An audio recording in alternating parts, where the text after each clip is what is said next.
I am continuing my reading. What I'm doing in this series is to read through the entire standard works of the Church of Jesus Christ of Latter-day Saints. This consists of the Bible, the Book of Mormon, the Doctrine and Covenants, and the Pearl of Great Price. I am reading in a chronological order of events, not according to publication or volume, so I will be skipping around a little bit as I move along.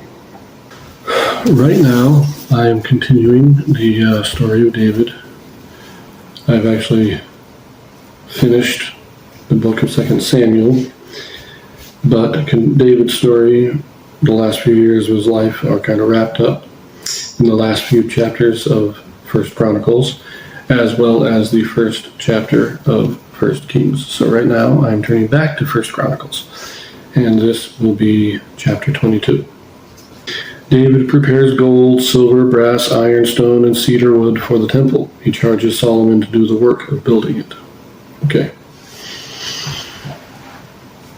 Then David said, "This is the house of the Lord God, and this is the altar of the burnt offering for Israel." And David commanded to gather together the strangers that were in the land of Israel, and he set masons to hew wrought stones to build the house of God. And David prepared iron in abundance for the nails, for the doors of the gates, and for the joinings, and brass in abundance without weight. Also cedar trees in abundance. For the Zidonians and they of Tyre brought much cedar wood to David. And David said, "Solomon my son is young and tender, and the house that is to be builded for the Lord must be exceedingly magnificent, of fame and of glory throughout all countries.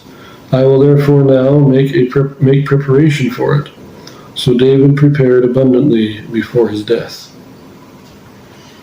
Now we don't know exactly how old Solomon was when he became king, but likely David was in this process of preparing for many years. He says Solomon is still young and tender, but I can't imagine that Solomon was younger than 25, probably really in his 30s.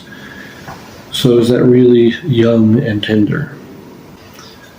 But so I think that this statement is made when Solomon is probably preteen, not 12, 13 years old.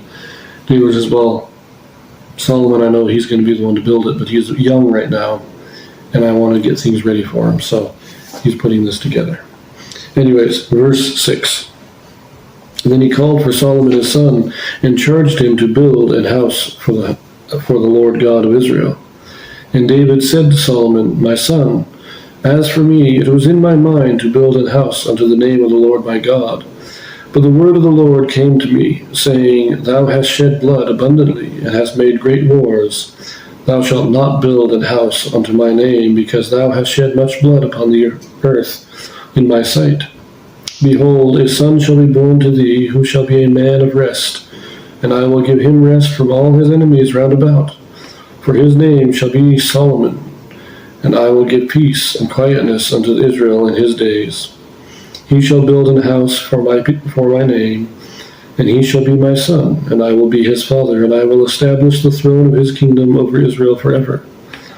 Now, my son, the Lord be with thee, and prosper thou, and build the house of the Lord thy God, as he hath said of thee." So this is a promise that David was obviously given before Solomon was born. So it was before he had his affair with Bathsheba that he originally planned to build the temple, and then was told not to. Now the reason given here is that he fought too many wars. He has too much blood on his hands, even though he was justified at the time. God saying, "No, I want somebody who has not had to kill to be the one to actually build it." And he prophesies of Solomon by name. Now, there's not too many people who are prophesied of by name. Less than 10, I think. If I remember, Joseph Smith is prophesied by name, as is his father, technically. Moses and Aaron were both prophesied by name. Solomon, Cyrus the Great of Persia, Mary, the mother of Christ, and Christ. which I think is 8. I don't think there's anybody, I can't think of anybody else right now, so less than 10. That's a significant thing to have somebody named in prophecy. Verse 12.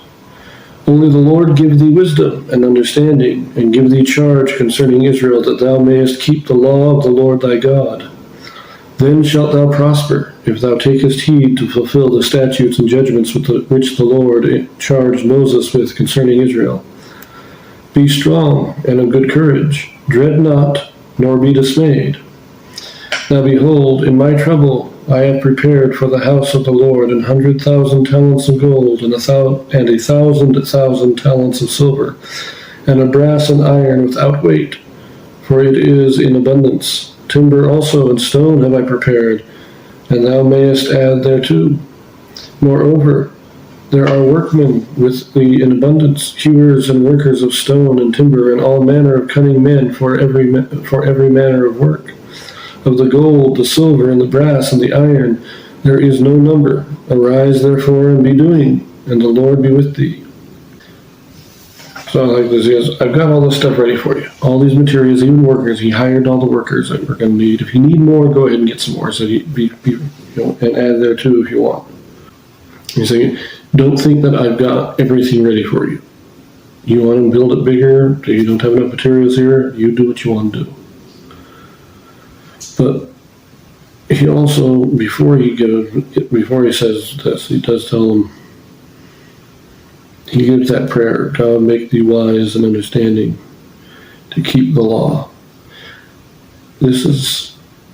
David is kind of saying, look, don't be like me. He's praying that Solomon will make it. Anyways, let's finish this. Verse 17. David also commanded all the princes of Israel to help Solomon his son, saying, Is not the Lord your God with you? And hath he not given you rest on every side? For he hath given the inhabitants of the land into mine hand. And the land is subdued before the Lord and before his people. Now set your heart and your soul to seek the Lord your God. Arise therefore and build ye the sanctuary of the Lord God, to bring the ark of the covenant of the Lord and the holy vessels of God into the house that is to be built to the name of the Lord. So after he charges Solomon, after he says, Solomon, God told me that you're going to be the one building it. I've got things ready for you. You need to go out there. You need to be obedient to the laws of God. Follow the law and build this temple. And after he gives this instruction to his son, he then goes to the people as a whole. And he says, look, you need, well, he goes to the princes, I guess not the people, he goes to the rulers. He says, you need to help Solomon. So he's your God too. Follow the law, help Solomon build this temple.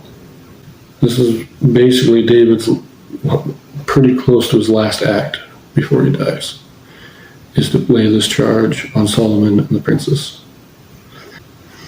We will pick this up. My next video will be turning to the book of 1 Kings, chapter 1. So, see you then.